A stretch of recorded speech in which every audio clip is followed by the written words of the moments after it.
نواز شریف کی جانب سے اب سے کچھ ہی لمحات بعد پریس کانفرنس کی جائے گی۔ ابھی آپ کو بتا دیں کہ ایون فیلڈ ریفرنس اپنے آخری مرحلے میں داخل ہو چکا ہے، جہاں گزشتہ 2 روز نواز شریف کی جانب سے بیان ریکارڈ کروایا گیا۔ وہ 127 سوالات جو کہ مرتب کیے گئے تھے احتساب عدالت کے جج محمد بشیر کی جانب سے، اور اس پر نواز شریف کی جانب سے باقاعدہ طور پر جواب مکمل کرایا گیا۔ آج وہ بیان مکمل ہو چکا ہے اور آج نواز شریف اسی حوالے سے غالباً پریس کانفرنس کرنے جا رہی ہیں۔ یہ مناظر آپ دیکھ سکتے ہیں، نواز شریف نشست پہ برجبان ہیں، اب ان کی پریس کانفرنس کی جانب رخ کریں گے۔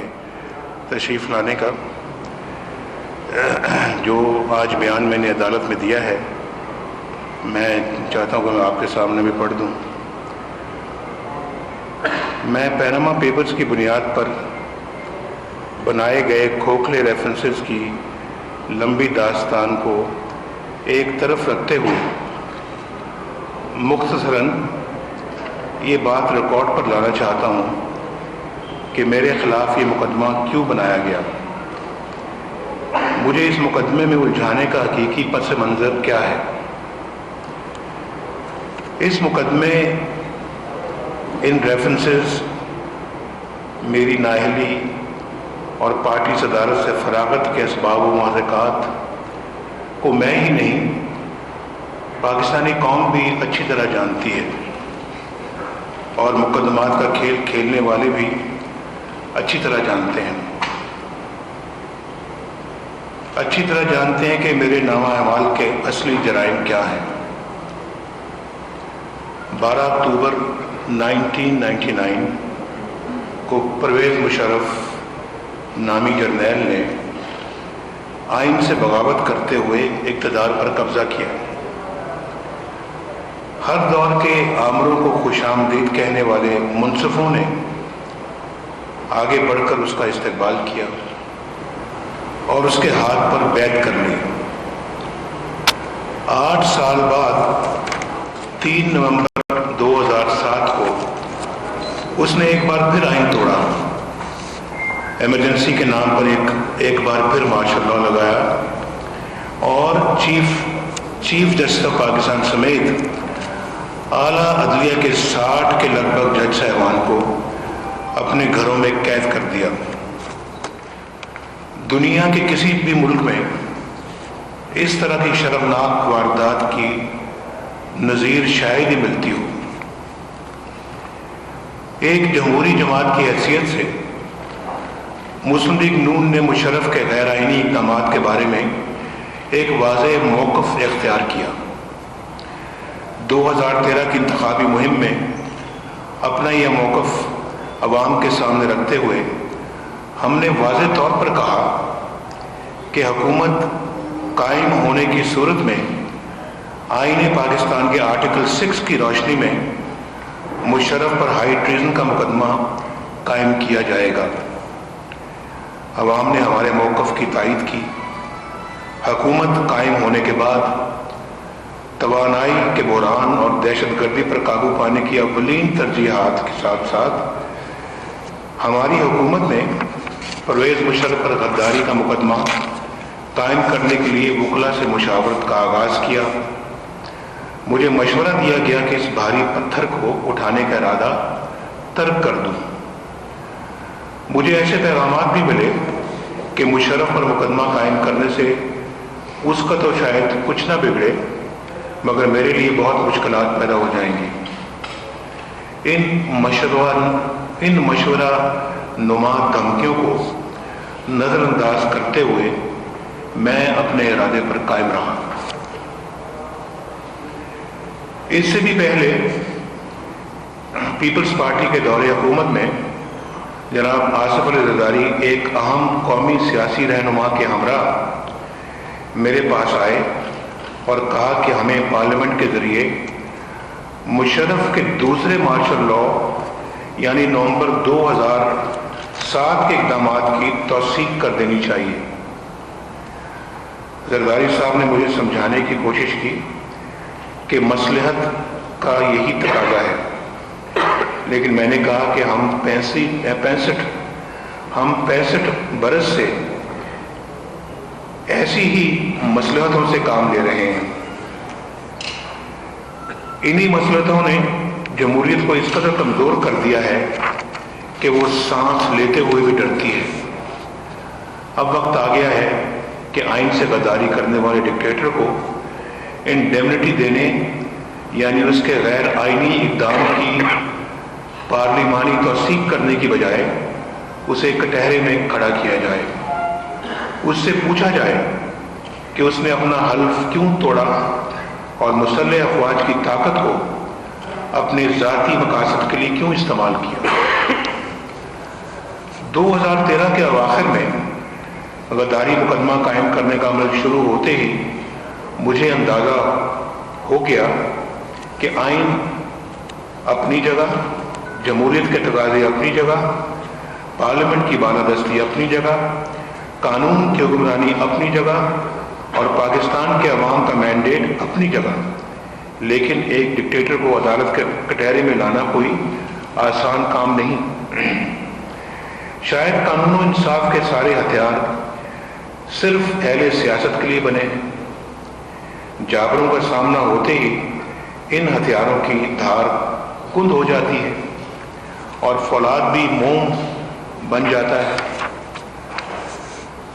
आपको वो दिन याद होगा जब जनवरी 2014 में हाई ट्रीजन का मुलजिम गाड़ियों के जुलूस में अदालती पेशी के लिए अपने महल से निकला और अचानक किसी तयशुदा प्लान के तहत वो रावलपिंडी के armed forces institute of cardiology पहुंच गया, जहां वो किसी पुरअसरार बीमारी का बहाना करके हफ्तों कानून और अदालत की दस्तरस से दूर बैठा रहा। सियासतदानों और वज़ीर आज़म के मनसब पर बैठने वालों के साथ जो कुछ होता रहा और आज भी हो रहा है उससे आप बखूबी वाकिफ हैं, लेकिन कोई कानून ना तो गद्दारी के मुर्तकब डिक्टेटर को हथकड़ी डाल सका, ना उसे 1 घंटे के लिए जेल भेज सका।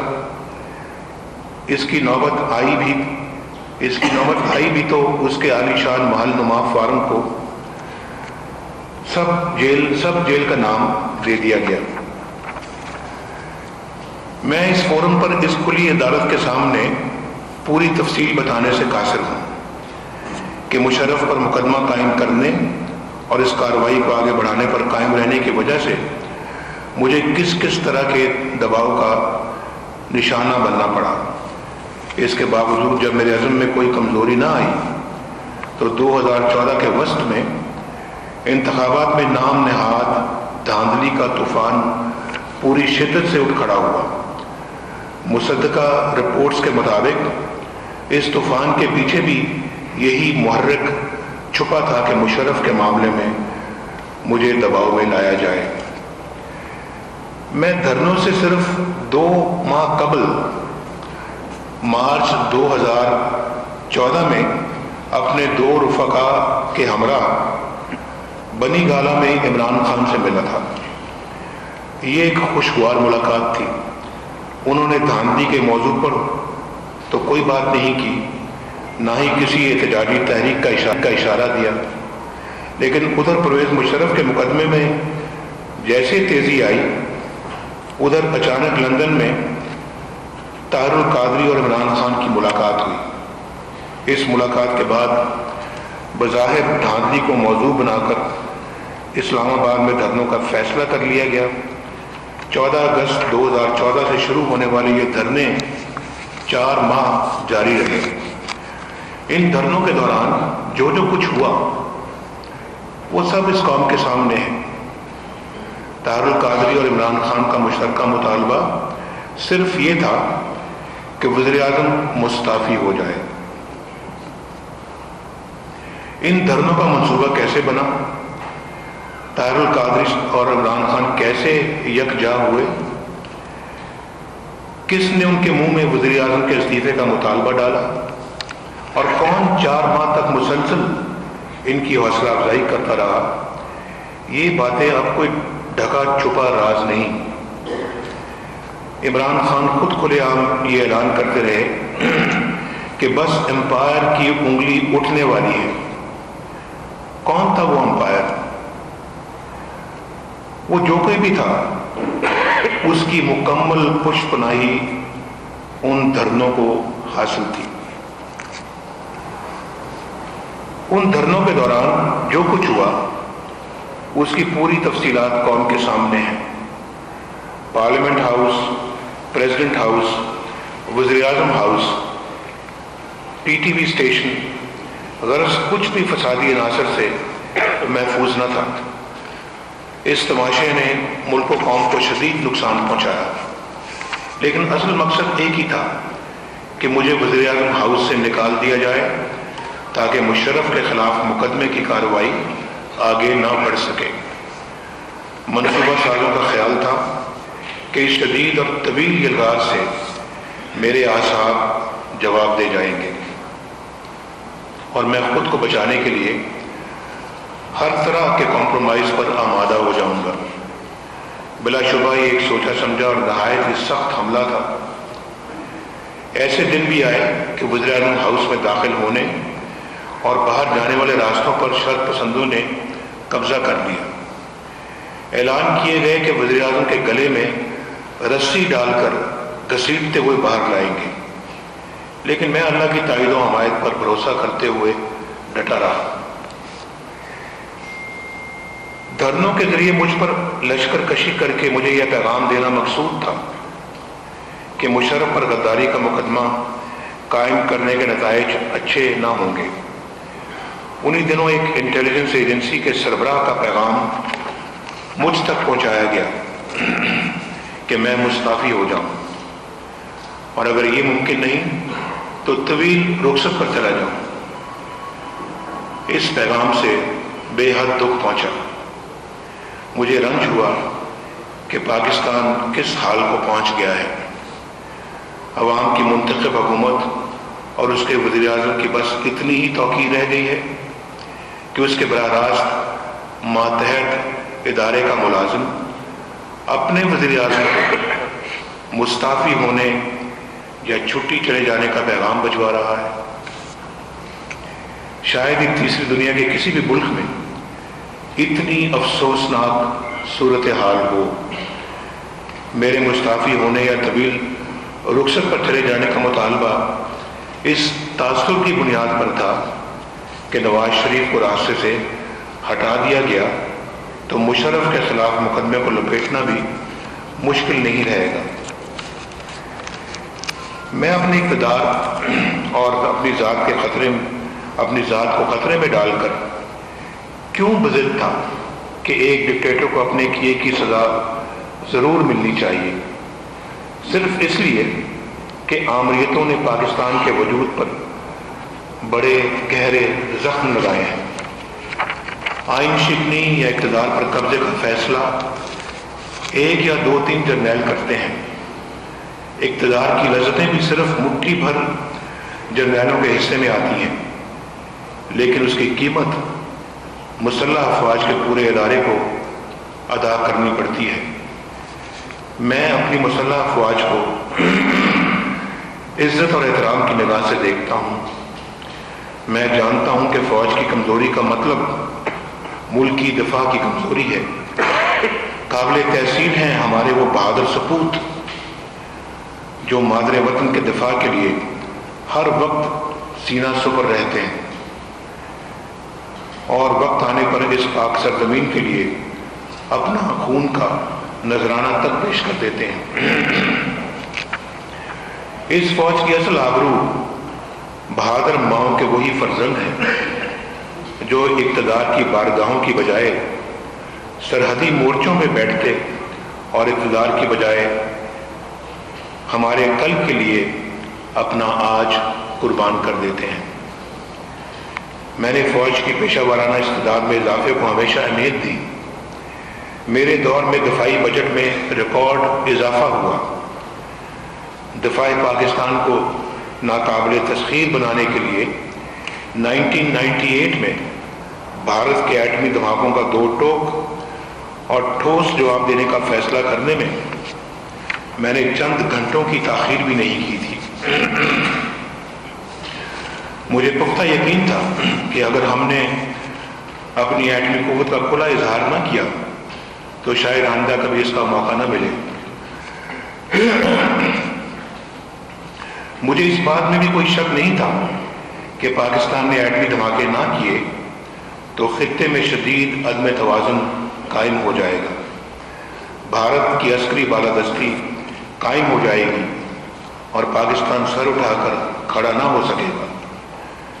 میں اس وقت پاکستان سے باہر قازقستان کے دورے پہ تھا۔ مسٹر مشاہد حسین صاحب بھی میرے ساتھ تھے۔ بہت اچھی طرح سے مجھے یاد ہے کہ جب صبح صبح ہمیں معلوم ہوا کہ انڈیا نے یہ دھماکے کیے ہیں تو سب سے پہلے یہ شخص تھے جن کو میں نے یہ بات بتائی، ان کو معلوم تھا، اس وقت ہو چکا تھا۔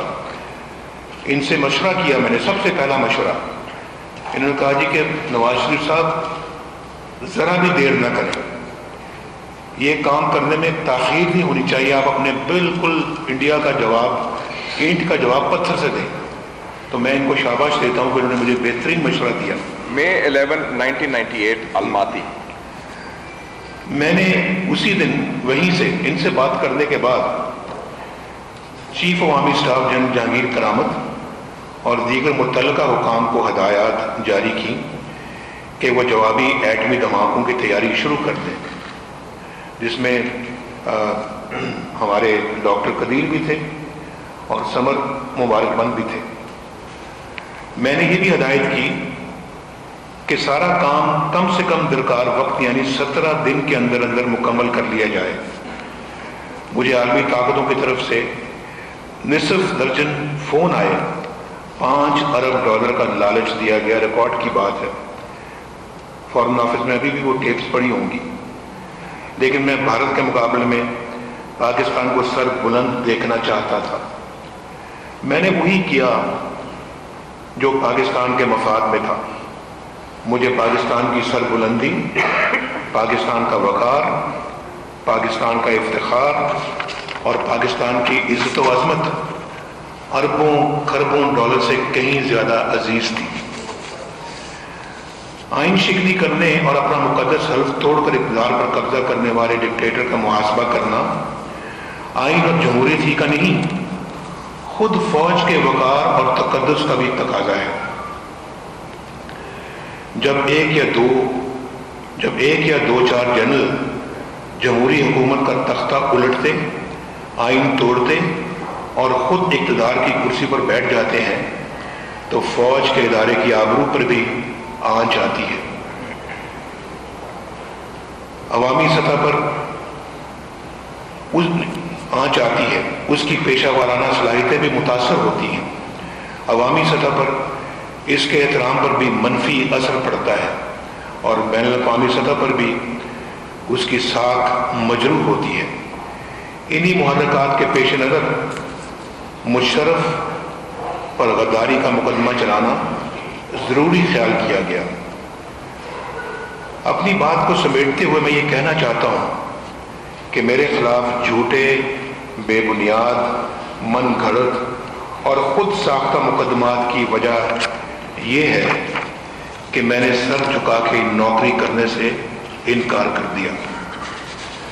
میں نے مشرف کے خلاف مقدمہ نہ بنانے سے انکار کر دیا۔ میں نے اپنے گھر کی خبر لینے اور حالات ٹھیک کرنے پر اصرار کیا۔ میں نے خارجہ پالیسی کو قومی مفاد کے مطابق ڈھالنے کی کوشش کی۔ میں اس سب کچھ کو اپنے منصب کا دستوری تقاضا سمجھتا تھا، لیکن اس سے غالباً یہ تاثر لیا گیا کہ میرا وجود کچھ معاملات میں رکاوٹ بن رہا ہے، اس لیے مجھے منصب سے ہٹانا، پارٹی سے ہٹانا، عمر بھر کے لیے نااہل قرار دے ڈالنا اور سیاست کے عمل سے خارج کر دینا ہی سمجھا گیا۔ اب تک ریفرنس کی حقیقت آپ پر کھل چکی ہوگی۔ استغاثے کا کوئی گواہ میرے خلاف اپنے الزامات کا کوئی ادنا سا ثبوت بھی پیش نہیں کر سکا۔ اگر میں یہ کہوں تو غلط نہ ہوگا کہ استغاثہ کے گواہوں نے عملاً میرے موقف کی تصدیق کی ہے۔ پاناما پیپرز میں دنیا کے کئی ممالک کے ہزاروں افراد کے نام آئے ہیں۔ ان میں حکمران بھی تھے اور سیاسی لیڈر بھی.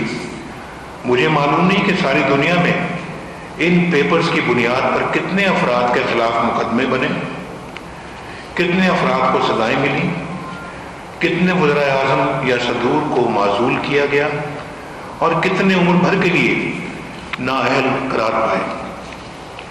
لیکن پاکستان میں پاناما کے نام پر یہ سب کچھ صرف ایک ایسے شخص کے خلاف ہوا جس کا پاناما میں نام تک نہ تھا. اس شخص کا نام نواز شریف ہے. چونکہ پاکستان کے عوام اس سے محبت کرتے ہیں، اسے بار بار ووٹ دیتے ہیں، اسے پاکستان کی وزارت عظمیٰ کے منصب پر بٹھاتے ہیں، اس لیے وہ ایک نامطلوب شخص قرار پایا. اسے کبھی اپنی آئینی میعاد پوری نہیں کرنے دی گئی. اسے سبق سکھانے کے لیے قید کیا گیا، کال کوٹریوں میں ڈالا گیا، اسے ہائی ٹیکر قرار دے کر عمر قید کی سزا دی گئی. خطرناک مجرموں کی طرح اس کے ہاتھوں میں ہتھکڑیاں ڈال کر جہاز کی سیٹ سے باندھ دیا گیا. اس کی ہر ممکن تذلیل کی گئی. پھر اس ملک کو اس کے شر سے بچانے کے لیے جلا وطن کر دیا گیا. اس کی جائیدادیں ضبط کر لی گئیں، اس کے موروثی گھروں پر قبضہ جما لیا گیا. وہ جب ساری پابندیاں توڑ کر وطن واپس آیا تو ہوائی اڈے سے ہی ایک بار پھر ملک بدل کر دیا گیا. کیا آج سے 19 سال قبل یہ سب کچھ پاناما کی وجہ سے ہو رہا تھا؟ خاموش بھائی، خاموش. کیا آج سے 19 سال قبل یہ سب کچھ پاناما کی وجہ سے ہو رہا تھا؟ کیا میرے ساتھ یہ سلوک لندن فلیٹ کی وجہ سے کیا جا رہا تھا؟ نہیں جناب والا، 19-20 سال پہلے بھی میرا قصور وہی تھا جو آج ہے. نہ اس وقت کسی پیمانہ کا وجود تھا، نہ اس وقت کسی پاناما کا وجود تھا، نہ آج کسی پاناما کا وجود ہے. اس وقت بھی میں عوام کی حاکمیت اور آئینی تقاضوں کے مطابق حقیقی جمہوریت کی بات کر رہا تھا، اور آج بھی یہی کہہ رہا ہوں. اس وقت بھی میرا کہنا یہ تھا کہ داخلی اور خارجی پالیسیوں کی باغ دوڑ منتخب عوام کے ہاتھ میں ہونی چاہیے. اور آج بھی میں یہی کہتا ہوں کہ فیصلے وہی کریں جنہیں عوام نے فیصلے کا اختیار دیا ہے. مجھے ہائی جیکر کہیں یا کچھ اور، سسلین مافیا کہیں یا گاڈ فادر، وطن دشمن کہیں یا غدار، مجھے کسی نام کسی لقب سے کچھ فرق نہیں پڑتا.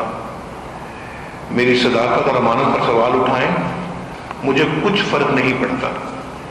میں پاکستان کا بیٹا ہوں اور اسی مٹی کا ایک ایک ذرہ مجھے اپنی جان سے بھی زیادہ پیارا ہے. میرے بزرگوں نے اس پاکستان کے لیے ہجرت کی اور لاکھوں دوسرے مسلمانوں کی طرح اپنا سب کچھ چھوڑ کر یہاں آئے. کسی سے حب الوطنی کا سرٹیفکیٹ لینا میں اپنی حب الوطنی کی توہین سمجھتا ہوں. میں نے عوام کے اعتماد کو ہمیشہ ایک اعزاز بھی سمجھا اور بہت بڑا امتحان بھی. میں نے اس ملک اور عوام کی حالت بدلنے کے لیے جو کچھ کیا اسے اللہ کی خصوصی عنایت سمجھتا ہوں. آج پاکستان میں موٹر ویز اور شاہراہوں کا جال بچھا ہے. پشاور سے کراچی تک موٹر وے کا خواب شرمندہ تعبیر ہونے کو ہے. میں اللہ کے حضور احساس تشکر کے ساتھ یہ کہنا چاہتا ہوں کہ گزشتہ 5 سال میں ہماری حکومت نے جتنے کام کیے ان کی مثال گزشتہ 65 سالوں میں نہیں ملتی. سی پیک کا منصوبہ اور اربوں ڈالر کی سرمایہ کاری ایک ابھرتے ہوئے پاکستان کی نوید بن رہی ہے. شورش زدہ بلوچستان کو ہم نے امن دیا. بوری بند لاشوں، بھتوں اور ہڑتالوں والے کراچی کو بدامنی سے نکال کر اور روشنیوں اور رونقوں کی طرف واپس لائے. 19 साल के बाद इस मुल्क में मर्दम शुमारी कराई, फाटा को कौमी धारे में लाने के लिए इस्लाहात की, ज़राअत पेशा लोगों को मसाली मुराहत दी, नौजवानों के लिए खुद रोजगारी के मौके आम किए, आला तालीम के लिए भारी वज़ाइफ की स्कीमें शुरू की, सेहत कार्ड के जरिए इलाज की सहूलतों तक रसाई दी जा रही है, बिजली की पैदावार में 10,000 मेगावाट का इजाफा किया, दहशत गर्दी की आंखों में आंखें डालकर देखा और उस पर कारी ज़र्ब लगाई, खारजा पॉलिसी को नए खतूत पर इस्तेमाल करने की कोशिश की, अक़वाम मुत्तहिदा में कश्मीरी अवाम पर भारतीय मज़ालिम के खिलाफ भरपूर आवाज़ उठाई, पाकिस्तान के बारे में उसके जारहाना और सख्त गिर रवैये से आलमी रहनुमाओं को आगाह किया, अफगानिस्तान से मामला बेहतर बनाने की कोशिश की, आलमी ताकतों के खदशात दूर करने की कोशिश की। मैं अल्लाह ताला के फजल व करम से ये दावा कर सकता हूँ कि हमने अपनी कौम को वो पाकिस्तान दिया जो जिंदगी के हर शोबे में 2013 के पाकिस्तान से ज्यादा रोशन, ज्यादा मुस्तहकम और ज्यादा तवाना था। ये इस मुल्क के दानिशवरों और मुबस्सरीन ने देखना है कि 28 जुलाई 2017 के फैसले ने इस पाकिस्तान को क्या दिया, इस मुल्क के अवाम को क्या दिया। मईशत, तवानाई और इंफ्रास्ट्रक्चर के मंसूबों, सनतकारों और सरमायाकारों के एतमाद को कितना नुकसान पहुंचाया, जमहूरी अमल और हुकूमती कारकर्दगी पर क्या असरात डाले, पाकिस्तान में सियासी अदम और इस्तेकाम और बेयकीनी को कितनी हवा दी, उन अवाम के दिलों को किस कदर जख्मी किया जो कई बरस बाद एक उभरता हुआ, तरक्की करता हुआ और आगे बढ़ता हुआ पाकिस्तान देख रहे थे। मुमकिन है मुझे हुकूमत से बेदखल करने और नाअहल करार देने से कुछ लोगों की तस्कीन तो हो गई हो, लेकिन कोई बता सकता है कि पाकिस्तान की जमहूरियत, पाकिस्तान के आईनी निज़ाम और पाकिस्तान के एहतराम और वक़ार को क्या मिला? बैनुल-अक़वामी सतह पर पाकिस्तान की साख कितनी बेहतर हुई? और सबसे बड़ा सवाल ये कि इस फैसले से खुद पाकिस्तान की अदलिया और पाकिस्तान के निज़ाम कानून को क्या मिला? जिस तरह 2013 के पाकिस्तान और जुलाई 2017 तक के पाकिस्तान का मुआवजा किया जाना चाहिए, उसी तरह 28 जुलाई 2017 यानी अदालती फैसले के दिन और उसके बाद के 10 महीनों का जायजा भी जरूर लेना चाहिए। यकीनन 10 महीनों ने न सिर्फ आगे बढ़ते हुए पाकिस्तान के कदमों में जंजीरें डाल दी, बल्कि कई शोबों में उसे पीछे धकेल दिया गया। इन 10 महीनों में पैदा होने वाले माहौल से फायदा उठाकर बलूचिस्तान में हुकूमत का तख्ता उलटकर हकीकी जमहूरियत कायम की गई और फिर पार्लियामेंट के मंजूर करदा एक कानून को कालादम करार देते हुए मुझे पार्टी सरबराही से फारिग कर दिया गया। इस फैसले की आड़ देकर पाकिस्तान की 70 साल तारीख में पहली बार सेनेट के लिए हमारे उम्मीदवारों को शेर के निशान से महरूम करके बेचेहरा कर दिया गया। ये उसकी मिसाल है, ये भी और भी। क्या पाकिस्तान ही नहीं, दुनिया की तारीख में भी कोई ऐसी नज़ीर मिलती है? इस फैसले की बुनियाद पर आपकी अदालत में ये रेफरेंसेस चल रहे हैं और मैं इन रेफरेंसेस में 70 से ज़ायद पेशियां भुगत चुका हूं। 28 जुलाई 2017 के फैसले पर अवामी रद्द-ए-अमल भी आ चुका है, माहिरीन कानून की राय भी और आलमी मुबस्सरीन के तबसरे भी। मुझे इस पर कुछ ज़्यादा कहने की ज़रूरत नहीं, लेकिन मैं सिर्फ रिकॉर्ड पर लाने की खातिर ऐसे चंद सवालात का इआदा करना चाहता हूँ जो मैंने अगस्त 2017 में ऑल पाकिस्तान लॉयर्स कन्वेंशन से खिताब करते हुए उठाए थे, और सवाल ये थे, एक, क्या कभी ऐसा हुआ कि जिस पटिशन या दरख्वास्त को 2 बार लग़व, फजूल और नाकारा करार दिया गया हो, वो अचानक मोतबर हो जाए? दूसरा सवाल, क्या कभी इस तरह के मामलात में इंटेलिजेंस एजेंसीज को JIT का हिस्सा बनाया गया? तीसरा सवाल, क्या कभी JIT के अरकान के इंतखाब के लिए खुफिया तौर पर व्हाट्सएप कॉल्स की गई और मखसूस अफराद को इसमें डालने के लिए दबाव डाला गया? नंबर 4, क्या आज तक सुप्रीम कोर्ट के किसी बेंच ने JIT के काम की निगरानी की है? 5, क्या किसी भी पटिशनर ने अपनी पटिशन में किसी दुबई कंपनी और मेरे इकामे की बुनियाद पर मुझे नाअहल करार देने की दरख्वास्त की थी? 6, क्या कोई अदालत मुल्क के वाज़ेह कानून और ज़ाब्तों की मौजूदगी और किसी लफ्ज़ की कानूनी तशरीह होते हुए उस लफ्ज़ की मनमानी ताबीर के लिए किसी गुमनाम डिक्शनरी का सहारा ले सकती है? 7वां सवाल, क्या कभी ऐसा हुआ है कि एक ही मुकदमे में कभी 2, कभी 3 और कभी 5 जजों के कई फैसले सामने आए? 8, क्या उन 2 जजों को उस 5 रुकनी बेंच का हिस्सा होना चाहिए था जो पहले ही मेरे खिलाफ फैसला दे चुके थे? और 9, क्या पूरी अदालती तारीख में सुप्रीम कोर्ट के किसी जज को किसी मखसूस मुकदमे में नैब कोर्ट मॉनिटर बनाया गया है और जज भी वो जो मेरे खिलाफ फैसला दे चुका? ये हैं वो चंद सवालात जो मैंने उठाए थे। मुझे आज तक उनका जवाब नहीं बना।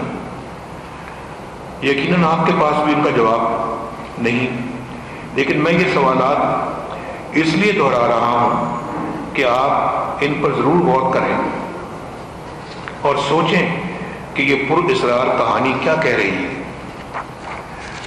जब फैसले पहले हो जाएं और उनके जवाब के लिए हीले बहाने बाद में तराशे जाएं, तो ऐसी ही कहानियां जन्म लेती हैं। -1 का असूल तय पा जाए तो अकामा जैसा बहाना ही बहुत काफी होता है।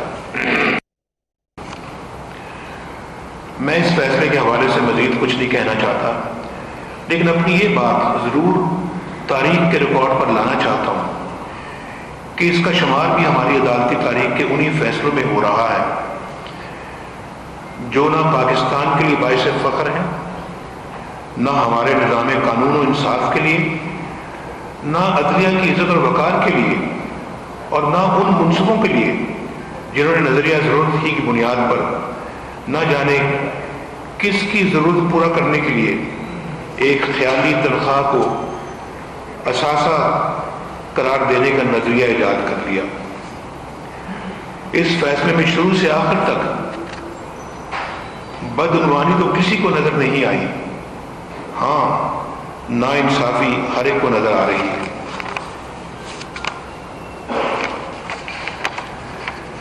मैं और भी बहुत कुछ कह सकता हूं कि मुझे इन मुकदमात में क्यों उलझाया गया, लेकिन कौम और मुल्क का मफाद मुझे इससे ज्यादा कुछ कहने की इजाजत नहीं दे रहा। आप पाकिस्तान की तारीख से वाकिफ हैं, आपको बखूबी इल्म होगा कि ऐसे मुकदमात क्यों बनते हैं, किन लोगों पर बनते हैं और इन लोगों का असल गुनाह क्या होता है। इनका असल गुनाह सिर्फ एक ही होता है कि पाकिस्तान के अवाम की भारी अक्सरियत उन्हें चाहती है, उन पर एतमाद करती है, उन्हें क़यादत के मनसब पर बिठाती है, वो अवाम की नुमाइंदगी करते हैं, वो आइन और कानून के तहत अवाम की हाकमियत कायम करना चाहते हैं, वो मुल्की पॉलिसियों को अपने हाथ में रखना चाहते हैं। मैं भी उसी रास्ते का एक मुसाफिर हूं। मैं भी चाहता हूं कि अवाम की मर्जी का एहतराम किया जाए, उनके वोट की इज्जत की जाए, उनकी मर्जी पर अपनी मर्जी मुसल्लत ना की जाए। आइन का एहतराम किया जाए, तमाम इदारे अपने तय करदा हदूद में रहें, पॉलिसियाँ अवाम के मुंतखब नुमाइंदे तरतीब दें, क्योंकि उन्हीं को अवाम की अदालत में जाना और एहतसाब के लिए पेश होना होता है। ये है मेरे असल जराइम का खुलासा। इस तरह के जराइम और इस तरह के मुजरिम हमारी तारीख में जा बजा मिलते हैं। काश ऐसा मुमकिन होता कि आप नवाबजादा लियाकत अली खान की रूह को बुलाकर यही सवाल पूछ सकते कि आपको क्यों शहीद किया गया। काश आप जुल्फ़िकार अली भुट्टो की रूह को तलब करके यही सवाल पूछ सकते कि आपको क्यों फांसी चढ़ा दिया गया। काश आप बेनज़ीर भुट्टो की रूह को इस अदालत में बुलाकर पूछ सकते कि बीबी आपको क्यों कत्ल कर दिया गया। काश आप मकबूल मुंतखब वज़ीर आज़म को बुलाकर ये सवाल पूछ सकते कि आप में से कोई एक भी अपनी आईनी मियाद क्यों पूरी नहीं कर सका। काश आप इस दुनिया से गुजर जाने वाले और एक जिंदा जर्नैल से भी पूछ सकते कि आप में ऐसी क्या खूबी थी कि आपने 10-10 साल हुक्मरानी की। और काश आप मुल्क के सीनियर जज साहबान को भी बुला के पूछ सकते कि आपने हर आइन शिकनी और गद्दारी को जवाज क्यों बख्शा, अपने हल्फ से बेवफाई करके आमरों के हाथ पर बैत क्यों की। मैंने अपनी दास्तान का मुख्तसर सा हिस्सा आपके सामने पेश कर दिया है, उन बातों का तज़किरा कर दिया है जिन्हें मेरे मुखालफीन मेरा जुर्म ख्याल करते हैं और जिन्हें मैं पाकिस्तान की सलामती, अवाम की फलाह व बहबूद और अपनी हुब्बुल वतनी का तकाज़ा समझता हूँ। आप अब तक जान चुके हैं कि किसी भी कंपनी, जायदाद या फैक्ट्री से मेरा ज़रा भर ताल्लुक़ साबित नहीं हो सका। मैं अब एक बार फिर अपने इस मौक़िफ़ को दोहराता हूँ कि मुझ पर लगाए गए तमाम इल्ज़ामात लग़्व और बेबुनियाद हैं। मैं रेफरेंसेस का फ़ैसला आप पर छोड़ता हूँ। बिलाशुबा मुझे आपको और हम में से हर इंसान को एक न एक दिन अल्लाह के हुज़ूर पेश होना है, जहाँ कोई झूठ चलेगा न फ़रेब, और सबसे बड़ी अदालत अल्लाह ही की अदालत है। मैंने पूरी सच्चाई और दयानत के साथ अपना मुकदमा आपकी अदालत में पेश कर दिया है। मियां साहब आपसे